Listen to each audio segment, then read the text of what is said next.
사형제 존치냐 폐지냐 여부를 시급히 논의할 단계는 아직 아니지만 나아가야 할 방향성에 대해선 염두에 둬야 할 필요가 있다는 게 학계 의견입니다. 사형제와 관련해 한국이 나아가야 할 방향을 알아봤습니다. 석대성 기자입니다.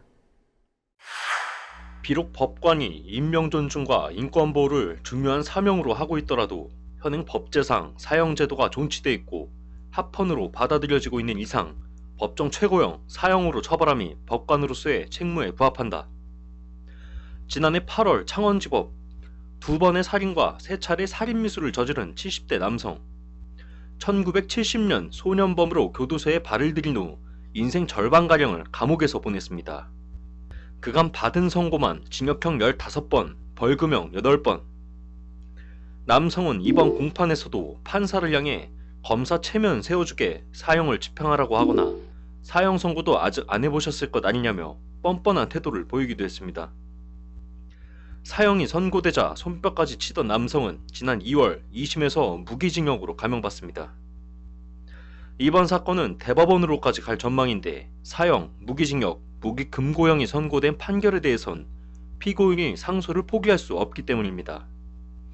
다만 사형이 선고되는 사례는 극히 드뭅니다. 1심에서 사형을 선고받았던 이른바 어금니 아빠 이영학이나 경남 진주 아파트 방화살인범 안인득도 항소심에서 무기징역으로 감형됐습니다. 가장 최근 형이 확정된 사형수는 2016년 GOP에서 총기를 난사해 전후 5명을 살해한 임도빈 병장입니다. 현재 선고가 확정된 사형수는 전국 59명.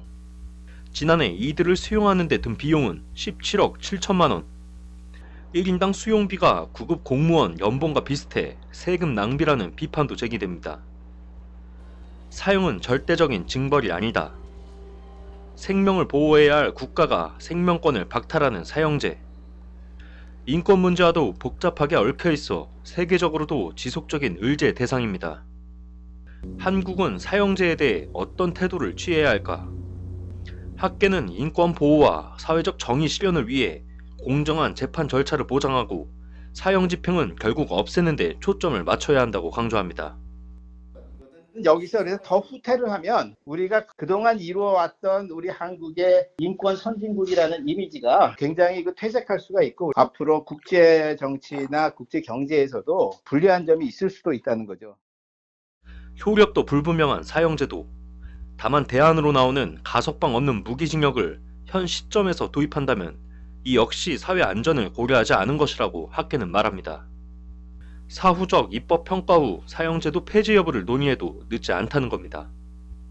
우리의 국가 이미지를 실추시키거나 후퇴시키는 조치는 하지 않아야 한다는 거죠. 완전히 사형 폐지국으로 형법 자체를 바꾸는 것은 국민적 공감을 얻어서 추진할 일인데 적어도 최소한 지금의 모라토리엄 상태는 유지해야 된다. 사형은 더 이상 반성의 기회도 주지 않는다. 범죄와 범죄 예방에 대한 접근 방식을 심도 있게 고민할 때입니다. 법률방송 석대성입니다.